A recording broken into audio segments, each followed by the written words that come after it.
Night falls on the golden age of humanity. Sons shall turn upon their father, and his worlds drown in blood.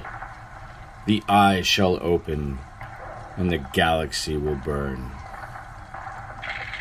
Join us, listeners. We go into the canon lore of the Forge World Black Books on Heresy Grad School.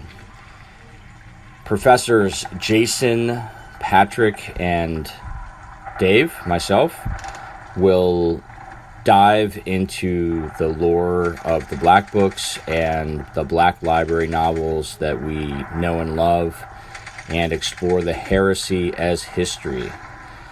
So, get a coffee, get your notebook out, and prepare to explore heresy as history with us on Heresy Grad School.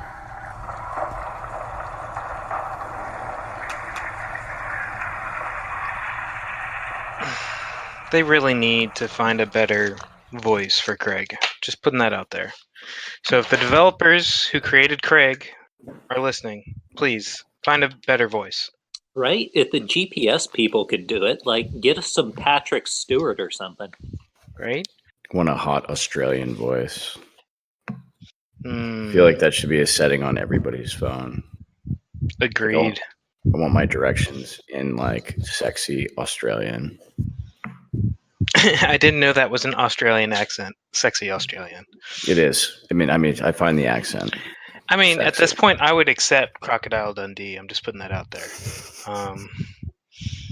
That being said, I'd also really appreciate like a Boomhauer from King of the Hill or something like that. You would never get where you're going. You would just drive around in circles. Taking no left turn here, man. It would be awesome, though. Oh, all right. Well, everybody, welcome back to another episode of Heresy Grad School, part of the Remembrancers Retreat. I'm Patrick, and I'm here with Professors Dave and Jason, as always. And we're breaking into a new segment, fellas. I know I'm excited. Yeah, it's going to be good. Yeah. Getting into those thousands and thousands of suns. We're going to be talking about the 15th Legion, and the 15th Legion is a great segue from where we were last episode a couple weeks ago, talking about warp cults and the sort of the hypocrisy of the imperial truth, right? You mean the imperial lie, Dave? Well, so this is crazy. So Pat, this was like before I think anyone I know had Book 8, right? So I go to Adepticon. I stand in line for like 2.5 hours, which was actually amazing because I got to chat with Sarah Keisler, who is just the coolest chick in the entire world. And I think I sent you guys the Osiris project, her little 1,000 Suns kill team, which we should probably post because it's awesome. And it's is that the awesome Suns. one that has like the comic backstory and like you open it up like a tome and it's got stuff in it? Yeah. It's pretty amazing. So it was really cool. And then I got Book 8, and that was really cool. And I got Book 8. It was like win-win, right? And so I get back to my room and I start reading Book 8, and the first page is like the great lie. And I'm like, what the fuck? And I start reading, and it's just all about what we were talking about, right? It's all about the hypocrisy of the imperial truth and how Malkador and the Emperor sort of, mostly Malkador, because the Emperor's like busy doing like real things. How he sort of conspired to cover it up, right? And it's very cool. It's very interesting. It's super on point with where we were going. And it brings in the 1,000 Suns. So within like the first, I want to say 20 pages, Pat and Jason, we get two really cool deep lore stories on the early 1,000 Suns, which is where we're going, right, with this whole thing. We want to Right. look at the early and the deep lore of the 15th Legion, because they're, sort of, by design, right? They're more warp attuned, higher percentage of psychers, and then Magnus, right? So you have this, you sort of have this very bizarre juxtaposition of Malkador and his secret order of elucidators that are trying to cover up and sort of destroy any evidence of the warp. And then you've got the 15th Legion, and they're just like trying to get after it, right? They're like, what are these secrets? We need them. Bring them back to the library. So I'm going to read a really cool call-out box on page 18 of book 8. I think most people are getting their book 8s now, so this will be pretty cool. But this is sort of the segue, I think, that'll let us jump into the Thousand Suns, and then Jason will pick up with some pretty cool early lore on the 15th Legion. So this is called the Boxurian Orders, and it talks about the elucidators, which were the secret office that Malkador has inside of the early sort of not the bureaucrats, but the sort of the administratum that goes out. They're like the bean counters of the early Imperium, right? But within this very kind of bureaucratic body of officials, there's this secret order called the Elucidators, and their task is to report on any instance of warp sort of cult activity, and then report back and then destroy it. And so they're basically sanctioned by the Sigillite, by Malkador, to, by any and all means necessary, erase all traces of warp cult and warp activity. So it's very cool. So page 18, book 8, the Boxurian Orders. Elucidators of the office of the Sigillite, in the process of purging the city of Thelmpasia of a group of cannibals and warp worshippers, recovered an unexpected item in the possession. An intact helmet of a Thousand Suns legionary. Concealed within its lining was a scrawled parchment, assumed to have been written by its erstwhile owner, recalling in summary the findings of an investigation into the organization.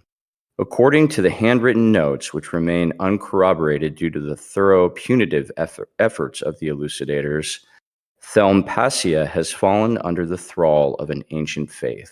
Calling themselves the Devourers, the members of this group worshipped an entity called Haxujan, a holy being renowned for its insatiable appetites. Haxujan, according to local myths, judged its servants by their martial strength, its worshippers meeting in secret to undertake ritual melees.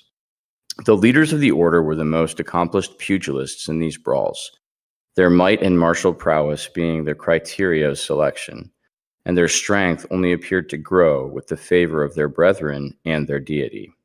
If the combat resulted in death, as it should per the tradition of the order, all of the fighters present would partake in eating the corpse of the fallen, emulating the appetites of their unearthly master.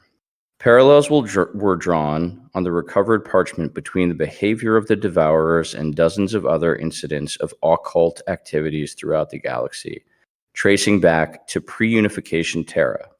Apparently well-versed in the occult, the author of the note linked the ritual practices of the Devourers with the Brotherhood of Godon on Beta Hethercon, and with the Children of Jununka on Rothberg 6.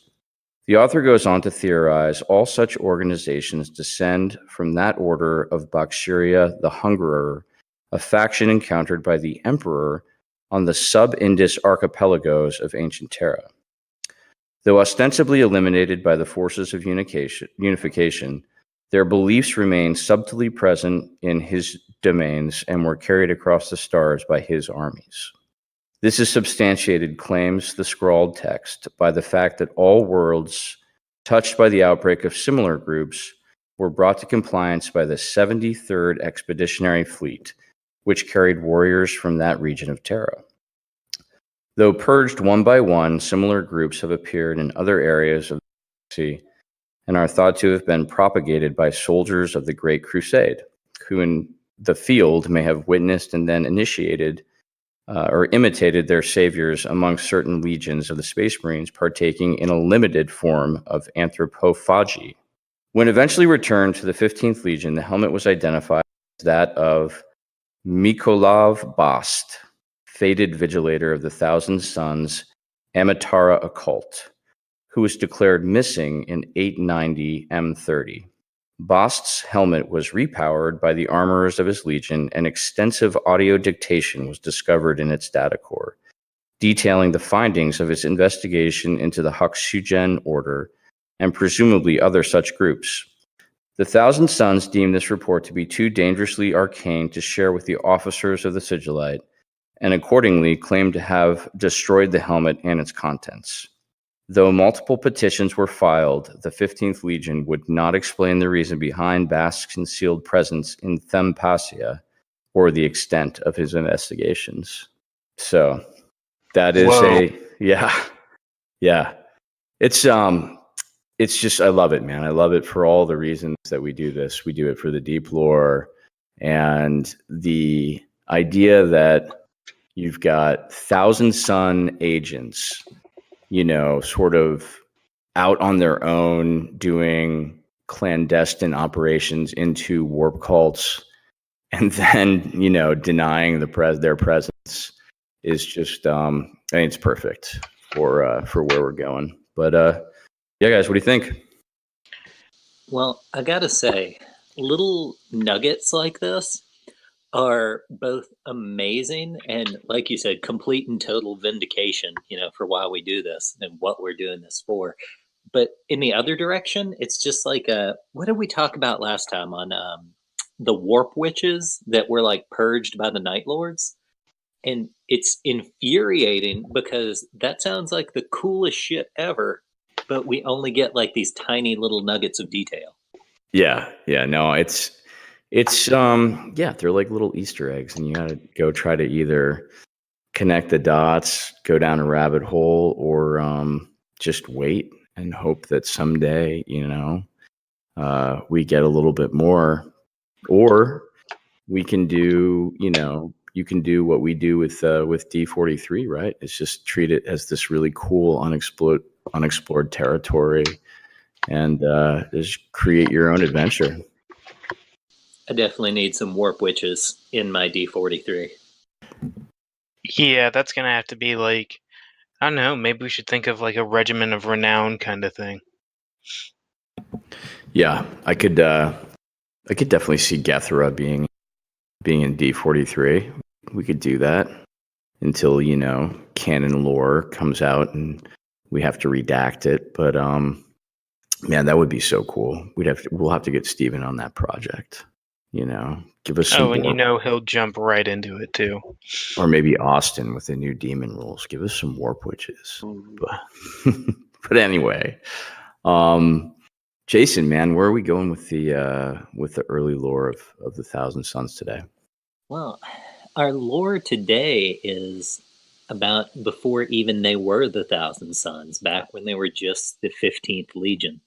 And the 15th Legion, the thing they make immediately apparent over and over ad nauseum is how completely ordinary they were originally.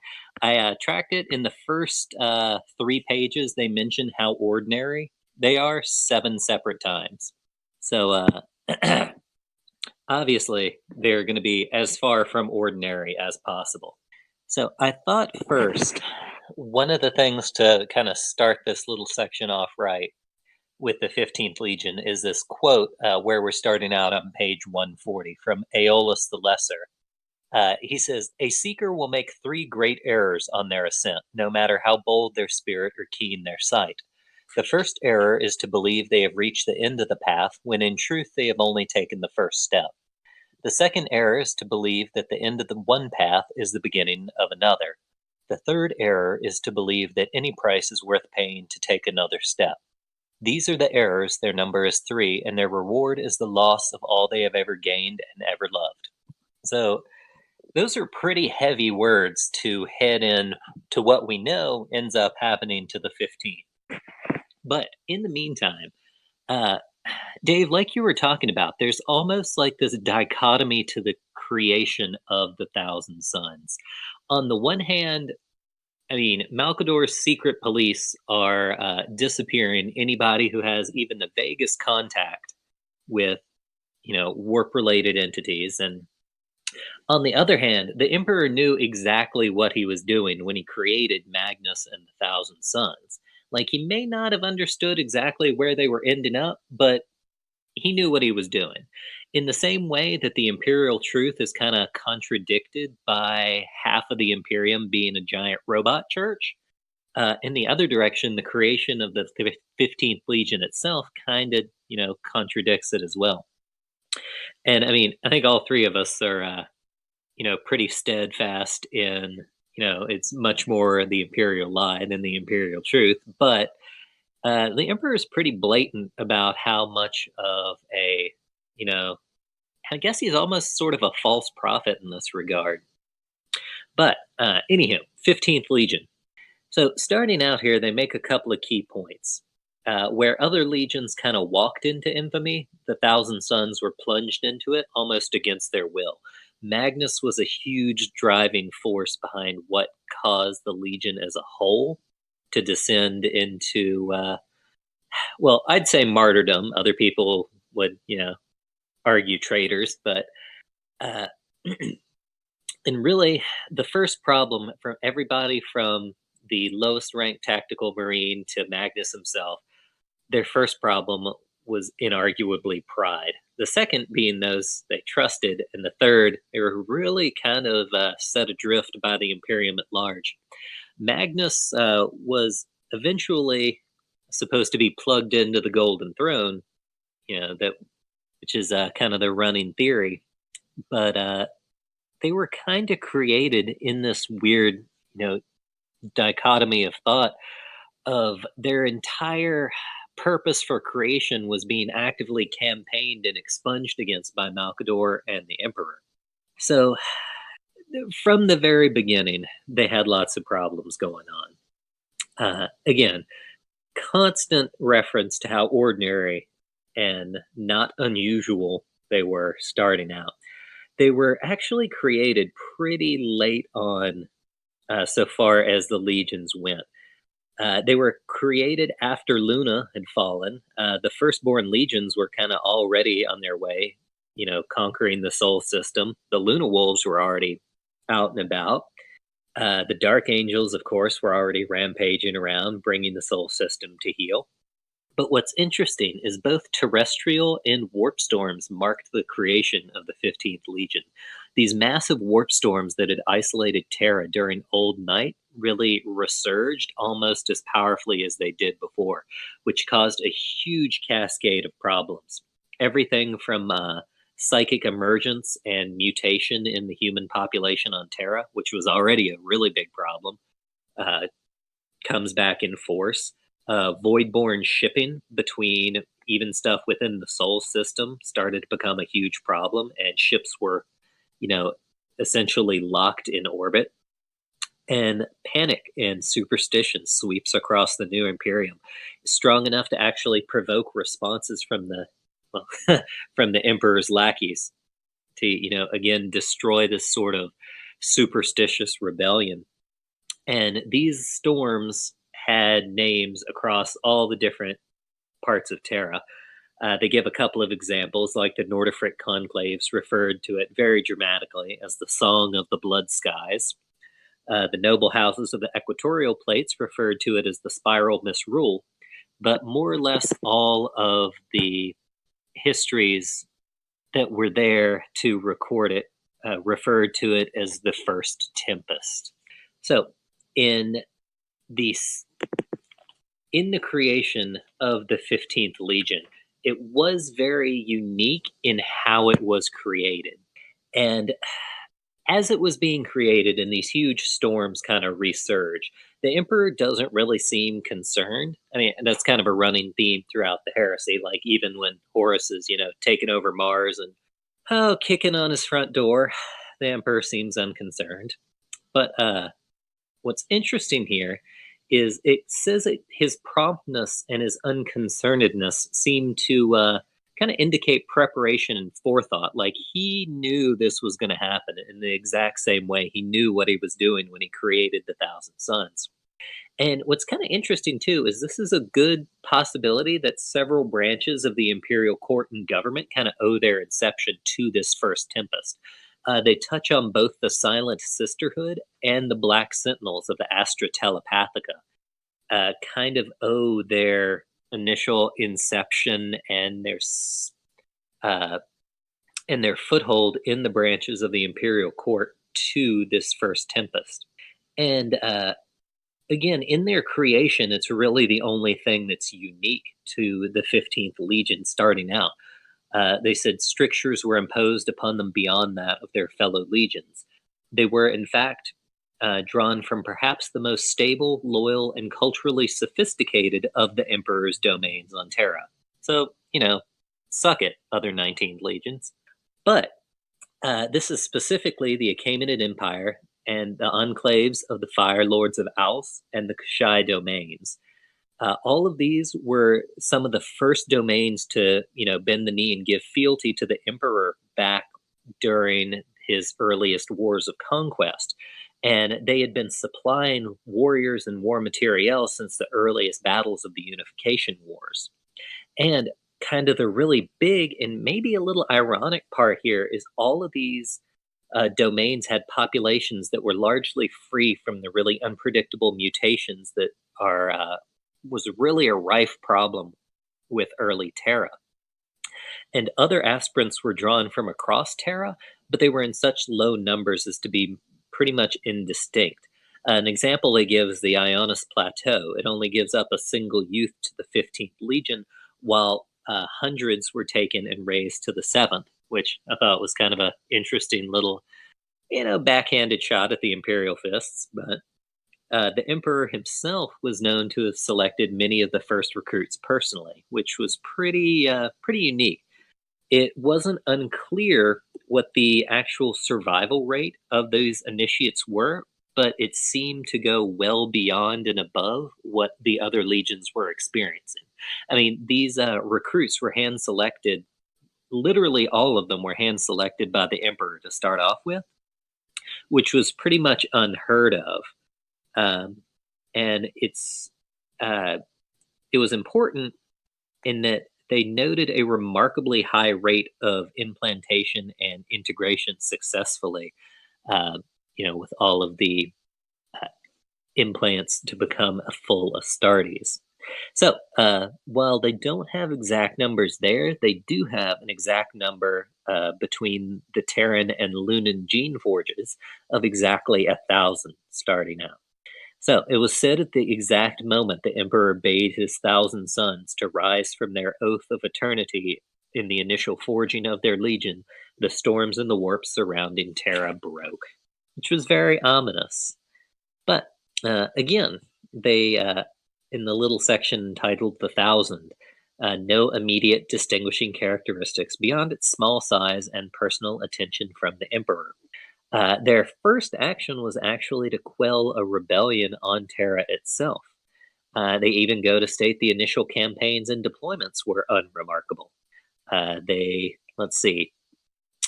purged the transgenic alien blasphemies of the Cloud Warrens of Proxima 3. On Gladris, they actually held the lines beside the 6th Legion, very telling for later. And on Secularis, they castigated non-compliant Micah clans with the 17th Legion back when they were the Imperial Heralds. And they were really distinguished by the displayed degree of synchronization, even beyond that of normal Legionis Astartes, almost as if they had some sort of higher cognition. But starting out, I'm sure you guys have seen, especially Pat recently, the how the iconography of the very early 15th Legion differentiates itself from that of Thousand Sons that comes later. It's made up of two parts. First off is the millennial glyph, commemorating the Emperor's personal announcement and appreciation, and the elements of the ochre panoply of the immortal regiments of the Achaemenid empires. Both of those combined to see that really distinctive early 15th Legion iconography that we all know and love. And they remain otherwise undistinguished, but successful and worthwhile until the second decade of the Great Crusade, where the first whispers and rumors of their strange reputation start to surface. Insert ominous music here. Bum, bum, bum. Exactly. There you go. We do our own sound effects here. We do. Dude, that is, man, there's a lot to get into there. Like, I feel like the Emperor just being so involved in their selection is hugely, like, telling in terms of, like, what he has planned for them, right? And the fact that he takes them, that he's got the 15th Legion basically coming from the most loyal, you know, of his holdings on Terra. They're largely homogeneous, and he's handpicking them. I mean, come on, right? Like, if that doesn't mean that these guys, you know, have a special purpose that the Emperor's got in mind, I mean, that is awesome. And I've read that too, and I just totally forgot. But the other thing, Jason, it sort of kept coming up when I was listening to you talk is, I don't know if you remember this from, it was either No Fear or The Burning of Prospero, but do you remember the scene where Magnus is talking to somebody? I think it's another Primarch, and he said, "I have always known my father. There was never a moment since my creation when we were not sort of connected," right? I think that's when he's talking to Lorgar, but don't quote me on it. I'm pretty sure you're quoting First Heretic. Oh, maybe it is First Heretic. You're right, actually. I think it might be the scene where Logar and Magnus are up on top at the top of Spire, and Logar is trying to get answers. Was that before or after the webway is breached? That would be before. That's way before. That's even before the heresy, even. Okay, cool. Yeah, so that actually makes sense. And so if that makes sense, so if that's true, right? If we can make that reliable in terms of, you know, history, then that means of all the Primarchs, Magnus was actually the first one to know the Emperor.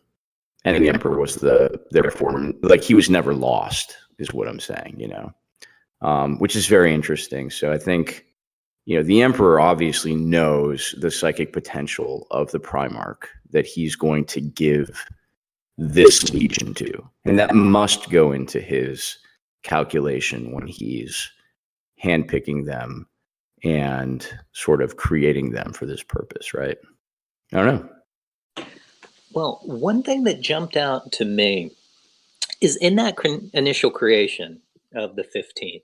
I know we call the Emperor a hypocrite pretty often, but in this, it's almost like he's setting them up. Now, he doesn't need a secret police, like, to quell, you know, warp uprisings and whatnot. He's already got Malkador. Like, so that would be my initial thought as to why he needs the 15th Legion, but he doesn't. He's got Malkador there. But it's almost as if he's, like, setting them up to be used in the same way as as like the Night Lords or the World Eaters, where they're weapons to be, like, used and blunted and discarded, because he knows as a legion their entire focus is, you know, occult knowledge, use and, you know, pioneering the warp. And in this galaxy and this, you know, Imperium he's building, there is no place for that if the imperial truth is going to hold true. Like, you couldn't, tell your populace, hey, there's no warp, there are no demons. Like, if you have an entire legion of, I mean, during the heresy, pretty well known, Astartes were pretty well known to the general populace. You couldn't have an entire legion of guys whose entire job it is to work with these, warp energies. So Yeah. No, you're spot on. I wouldn't say the Emperor as much as he is like operating sort of from a different place, right? And his moral compass is not like what our moral compass is. It's a lot of paradoxes, right? There's a lot of paradoxes inherent in like the Emperor, but so I think, and book 8 into this, Jason, and maybe next episode I'll read another like sort of vignette from book 8, because it's spot on to what you're saying. I think the 15th Legion was created specifically to deal with warp entities and sort of the psychic infestation that the galaxy already had. And so they were the special task force of the Emperor to go out and sort of fight fire with fire, right? Where other legions would not be properly equipped to deal with an enemy that had massive psychic potential. That the Thousand Sons would do that. And so yeah, I mean that's sort of in keeping with the Emperor, right? He's got machinations within machinations. So. Another thing that kind of jumped out at me as I don't know if it's like ironic or poetically coincidental, but they mentioned these initial recruits were pulled almost exclusively, not quite, but almost, from those 3 different regions that were exceptionally loyal and more or less free from, the mutations that were kind of rife on early Terra. But what's interesting to me is how terrible the flesh change was for, the initial Legion. It almost, we'll talk about it more next time, definitely, but it almost unmade the Legion before Magnus, was returned to them and he, quote unquote, fixed it. So just, it throws me, because think like how terrible that flesh change deal could have been if they hadn't had those super strict, recruitment procedures. It would have been like a whole world of different horribleness. Yeah, that's a really good point, and it makes me think of like Ahriman and his twin brother. I can't remember his name right now. Ormuzd. Yeah, Ormuzd, right? And so like Ahriman essentially like resists the flesh change just like through like just willpower, right? Just like sheer will. And yeah, I think that speaks to a huge sort of resilience within their sort of gene pool. Yeah, it's pretty cool, man. It's pretty cool to look back at sort of the beginnings of this Legion that so tragically, and I think they were loyal, and I think they kind of like really right up until the end were still trying to figure out a way to get back, which just makes it so tragic. But I mean, the destruction of Prospero by the Space Wolves, and the Custodes contingent that they had as well. I mean, you can certainly say they were trying to still be loyal, but I think that was the straw that broke the camel's back, I think.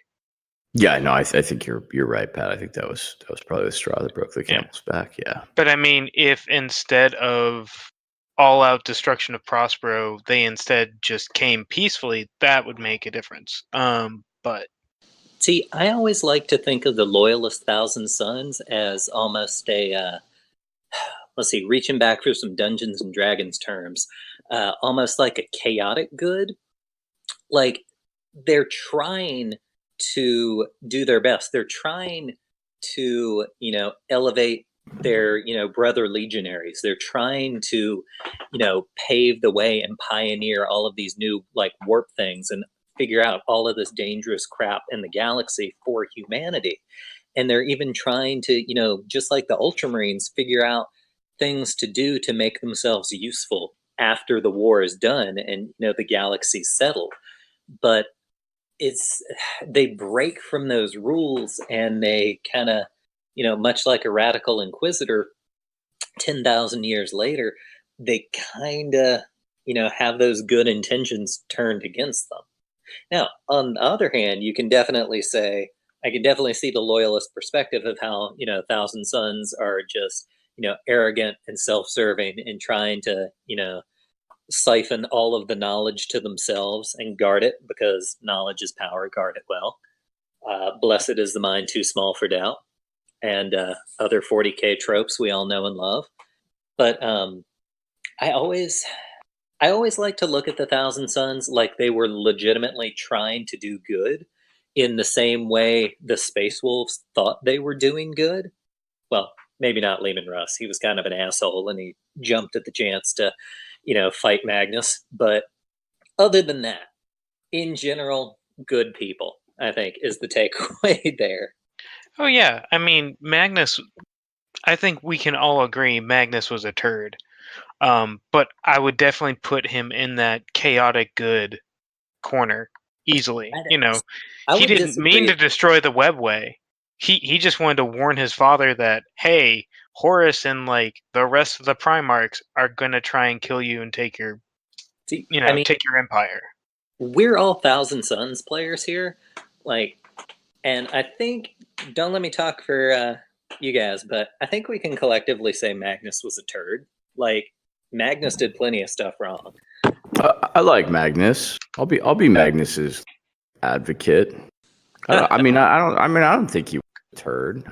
He was I think he was maybe a little naive. I think he was maybe a little overconfident in his own sort of power, and I think that's sort of what led him down the road to sort of damnation. But I mean, I think it's also important to understand what Magnus is, right? I mean, he's just like the Emperor stitched him together from 1,000 warp entities, the Emperor just goes out, finds some lesser, I mean, this is the way I interpret this, Jason. I mean, let me know if you think I'm off base on this, but I mean, the Emperor goes out, finds some lesser warp entities and stitches them together and gives them a consciousness. Because I think that's what happens when Magnus, sort of explodes, and his shards go everywhere. But yeah, no, I mean, I don't think Magnus is a turd. I think he certainly was one of the wisest of the Primarchs. And I think this is what puts him and his Legion in sort of direct conflict with Malkador and Malkador's sort of little mini Inquisition, right? His secret police. Is that to the Thousand Sons, no knowledge was forbidden, right? It's just any knowledge and sort of the accumulation of all knowledge was the end goal, right? And sort of this perfect understanding. And maybe so they got along so well with the Mechanicum. Yeah, no, I mean that's sort of the same with the sort of the heretical part, at least of the Mechanicum. I love your comparison to radical inquisitors, because I mean that's exactly what the Thousand Sons are, right? They're just totally radical inquisitors who don't understand the danger of what they are sort of courting and the means to the ends. But no, it's awesome. I mean, it's just for so many reasons. I think the Thousand Sons are one of the most interesting, if not the most interesting, Legion in the Heresy, and even into the 42nd millennium, right? I mean, I think I don't want to detract too much from this, but I still think Ahriman's a good guy, man. I still think he's fighting the good fight.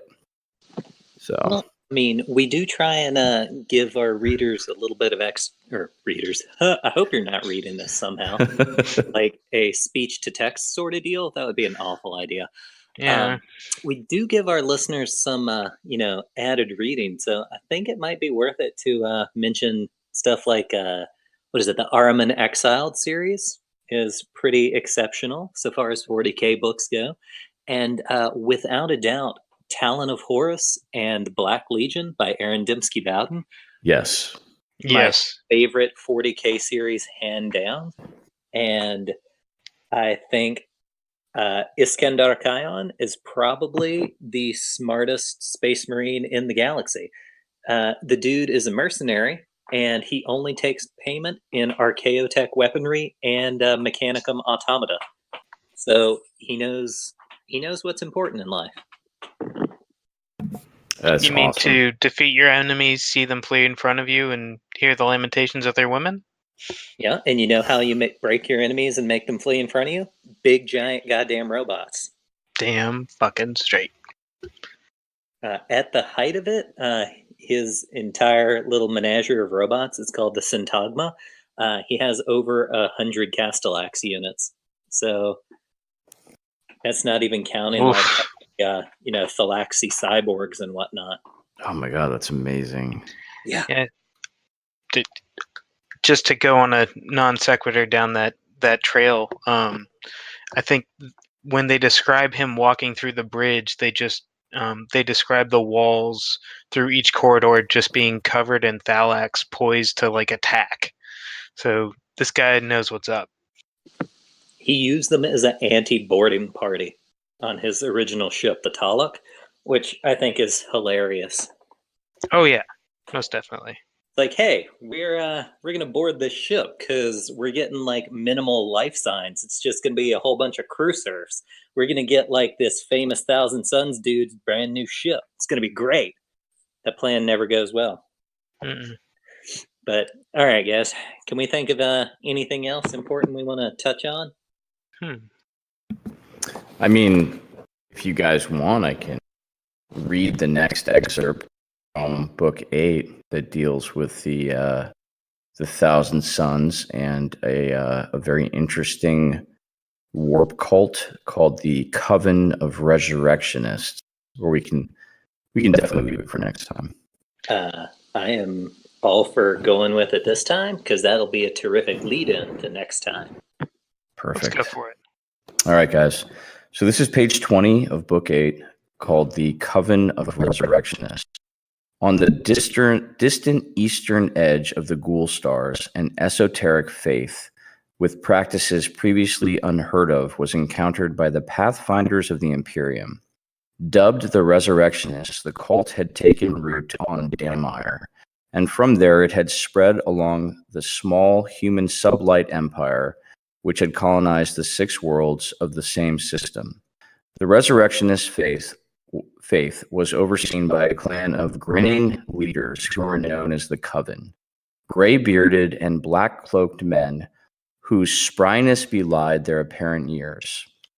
The Coven of Resurrectionists held sway over the ruling classes of the Damarite Empire and were widely held to be a positive force by its people, though a subtle sense of cultural stagnation appeared to have come into being under the influence of the cult, as was observed by the second and the third imperial delegations which arrived in the subsector. 3 times in the space of as many decades, the Imperium had come to the Damarite Empire with news of Terra and the Emperor. 3 times the world of Damire had accepted them, responding enthusiastically to the promise of new knowledge and technology, taking to the introduction of STC infrastructure with fervent interest. On each occasion, the denizens of Damire rose up shortly thereafter and, led by their grinning coven, overthrew the Imperium's representatives. Retribution came to Damire, and 3 times their empire had been razed and its people slaughtered. As had happened 3 times before, Imperial scouts once again intercepted short-range communications within the neighboring Thramis sector, and once again they returned to Damire to find a pristine empire enjoying its isolation and unblemished by Imperium influence. A platoon of Thousand Suns Legion joined by their 4th Imperial delegation to reach Damire. There, once again, the denizens of Damire seemed genuinely surprised to meet the new arrivals, as if having never seen people from the stars before. Thinking they had fallen off course and encountered an undiscovered similar world, the representatives of the Imperium were ready to mark its position for future compliance and move on, if not for the intervention of the Centurion Urdkar Lisk of the Thousand Sons, who, identifying the presence of the occult behind the riddle of Damire, insisted that the Damire Empire be abolished immediately and permanently. After the fourth instance of Damire being raised, Lisk and his command remained on the once again ruined world.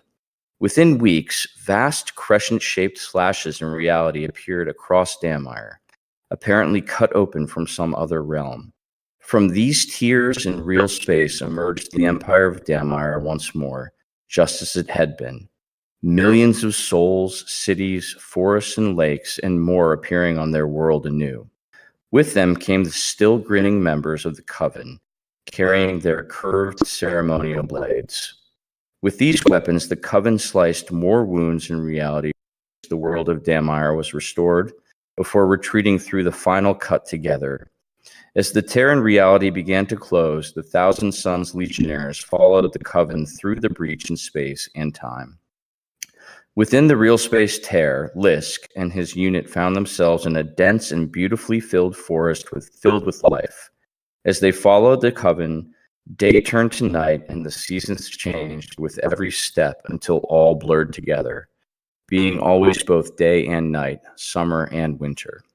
They reportedly witnessed birth, death, and decay at an accelerated rate, though all life seemed unworried by morality and unblemished by decay, appearing refreshed again, though subtly altered by the cycle.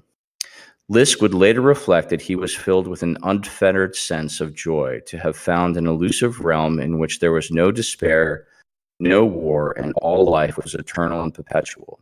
He would name this realm the Vanden Glow, though through study of Imperial records from the first Damire encounter, it can be inferred that the resurrectionists referred to it as the Grin.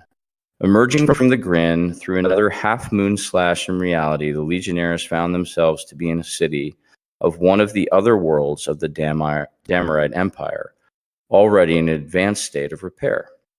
Here the Thousand Sons, suddenly bereft of the joy they had felt and embittered that even their highly regulated emotions were so easily manipulated by the influence of the other realm, attempted to break the perpetuating cycle of resurrection. They hunted the Coven of Resurrectionists through the streets, mercilessly gunning them down.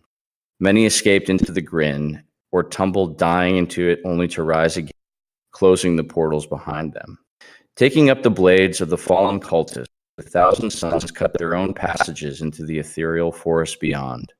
Within, they cut down the last grinning madman, but at the moment of their death, they burst into life anew and continued to flee, cutting paths to other worlds in order to escape, though this left them vulnerable to a mortal death at the hands of the Space Marines in pursuit.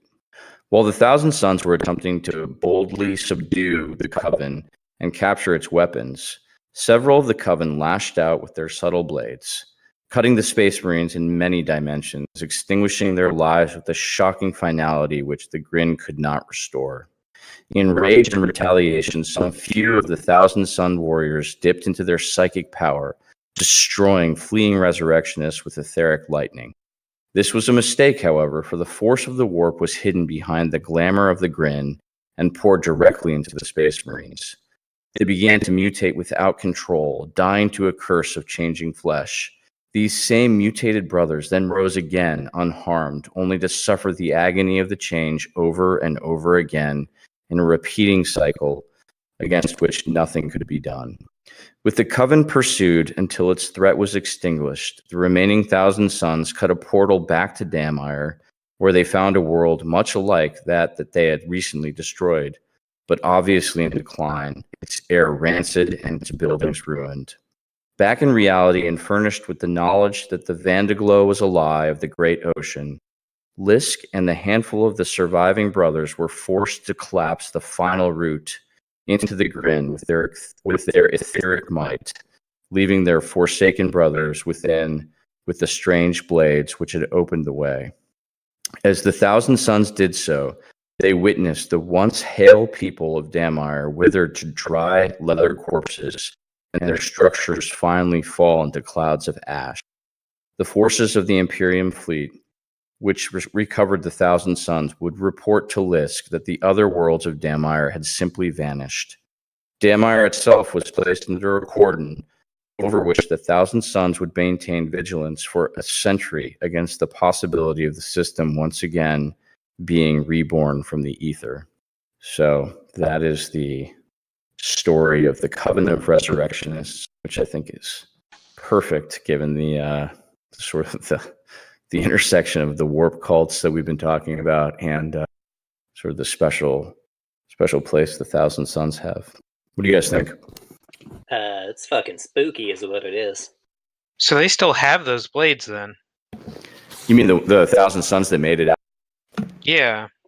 Yeah, I would assume they did. And yeah, I mean, I don't know. That was 100 years before the fall of, the burning of Prospero, the Council of Nicaea. If that was 100 years before, those might have been some of the first instances of the flesh change. I don't know. It's hard to put some of this stuff into a solid like chronology, but I mean, isn't it that like I feel like they talk about this in like the Black Crusade RPG and like some of the lore that's inside that. I know some of it's retconned out, but bear with me.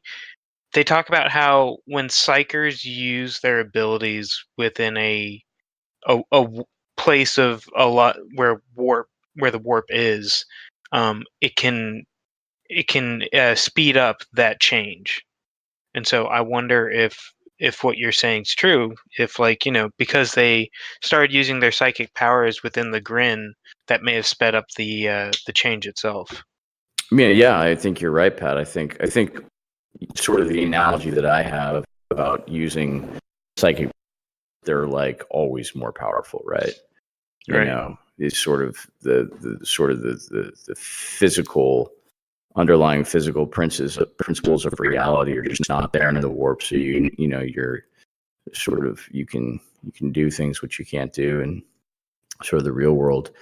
So yeah, that may have sped up and may have led to the onset of the flesh change. But yeah, I think I love that little story because I think it really does sort of speak to the purpose that the 15th Legion had, right?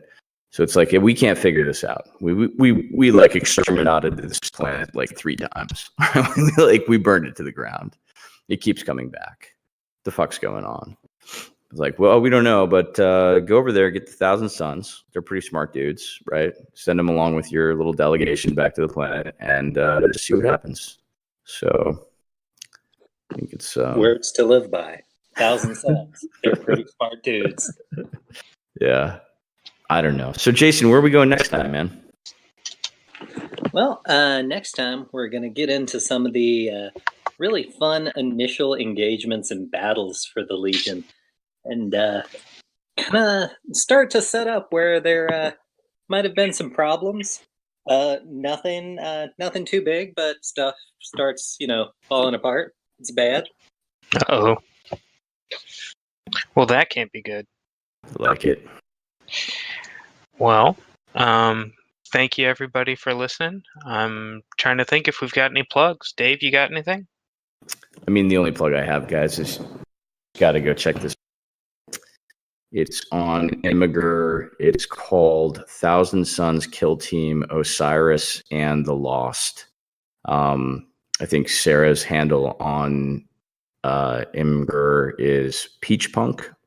You just got to check it out. It's fantastic. I saw it in person, and the lore behind it is it's phenomenal. So go check it out and go check out her other stuff because it's awesome. Yeah.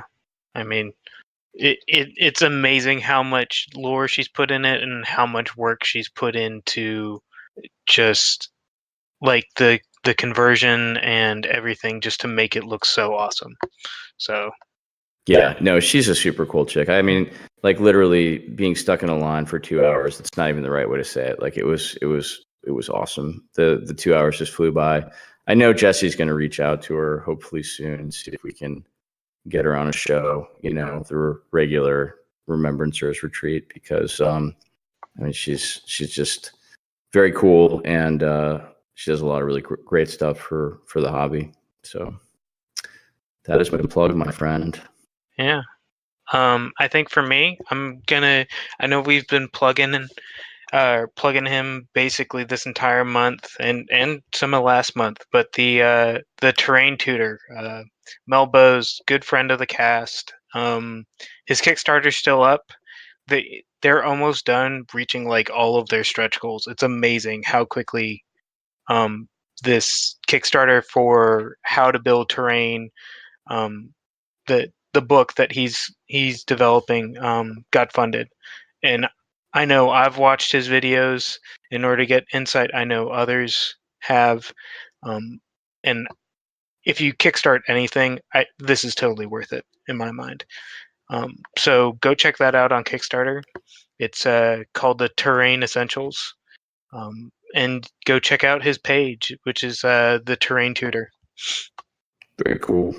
Yeah, Jason, you got anything? Unless Coca-Cola wants to give me a sponsorship deal for Coke Zero, I am solid. Yeah. Coke, please sponsor us. Our boy Jason. He needs that sweet, sweet caffeine. I mean, really, with all the Coke Zero I go through, I'm essentially keeping that that shipping facility nearby in Sandston, afloat. It is true. Like Jason will show up to my house with like a pack of like Coke Zero. I mean, I've traded bits for Coke Zeros with him. Like, I'll say, "Hey, Jason, do you have a Cataphractii Terminator?" He'll be like, "Yeah, I'll give it to you for a Coke Zero." I'm just saying, I'm not quite sure how you still have blood in your system. I'm pretty sure it's just Coke at this point, Jason. That's the secret. I mean, it's really just all Coca-Cola Zero. Oh, well, thank you all for listening, and I hope to see you all next episode. So, fuck off, Craig. Fuck right off, Craig.